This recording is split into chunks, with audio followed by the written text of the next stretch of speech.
තාරකාවක් කියන්නේ මොකක්ද? කෙටියෙන්ම කිව්වොත් තාරකාවක් කියලා කියන්නේ ඉතා විශාල ඒ වගේම දීප්තිමත් ගුරුත්වාකර්ෂණ බලයෙන් ප්ලාස්මා එකට එකතු වෙලා හැදුණු ගෝලයකට.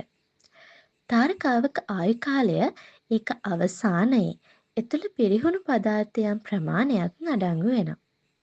ඒ අනුව පෘථිවියට ළඟම තාරකාව වෙන්නේ සූර්යයා. පෘථිවිය මත තියෙන ශක්තියෙන් බොහෝ ප්‍රමාණයක මූලාශ්‍රය වෙන්නේත් සූර්යයා. සූර්යයාගේ දීප්තිය වැඩි බව හින්දා දහවලේදී පෘථිවියට දර්ශනය නොවන තාරකා රාත්‍රියේදී දර්ශනය වෙනවා.